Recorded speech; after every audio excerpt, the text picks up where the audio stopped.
Starting లో నీళ్లు bore బాగానే పోసినాక నాటు పెట్టాను.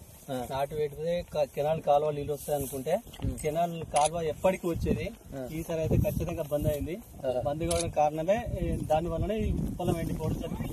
ఇప్పుడు బోర్ల నీళ్ళు బోర్లు ఇంకా ఉత్తర తిరుగుతున్నాయి బోర్లు, నీళ్లు లేవు. 8 ఎకరాలు ఎండిపోయింది సార్ నాకు.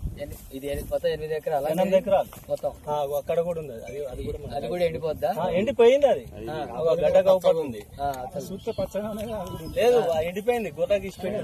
వదిలేసినవా? గుడి కింద కనకే 8 ఎకరాలు వరి మొత్తం నీళ్ళు లేక ఎండిపోయి మొత్తం నీళ్ళు లేక ఎండిపోయి. ఎంత ఎకరకి ఎంత పెట్టినావు ఖర్చు మినిమం 30,000 దాకా 30,000 దాకా ఒక ఎకరానికి. ఇప్పుడు ఇది చెరువు నీళ్ళ లేకపోతే ఓన్లీ బోర్ మీదనే ఇంత ముందు కూడా నువ్వు పంట చేసేది ఎప్పటి పంట చెరువు నీళ్ళ మీద ఆధారపడే బోర్ మీద ఆధారపడే కానీ కెనాల్ కాలు వచ్చితే మాత్రం చెరువు నిండేది. అప్పుడు వస్తుండే దాని వల్ల ఖచ్చితంగా బోర్ పోసేది, పంటలు పండేది. కెనాల్ కాలువ మొత్తం మీద కెనాల్ కాలువ రాకనేది. కెనాల్ కాలువ ఎందుకు రాలేదు ఈసారి కాంగ్రెస్ ప్రభుత్వం వచ్చి రాష్ట్రానికి ఎప్పుడైనా వచ్చేది వాళ్ళ నిర్లక్ష్యం వల్లనే.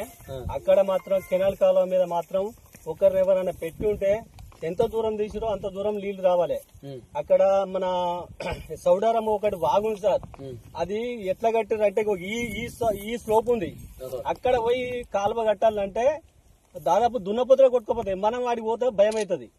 వాళ్ళు కూడా ఒక దాదాపు 3 కాలువలు అనే దానికి కట్టడానికి మేము కూడా పోయినాము. ఒక 10-15 మంది పోయినాము రైతులు పోయి ఒక్కొక్క కాలువ కట్టాలంటే 1 గంట 2 గంటలు 3 గంటలు పడుతుంది. వాళ్ళు మేము అక్కడ కట్టి ఇటు వచ్చే వరకు కథ గిట్లా అంటే అది కొట్టుకుపోతానే ఉంటుంది. 1 నిమిషంలో అయిపోతుంది పని.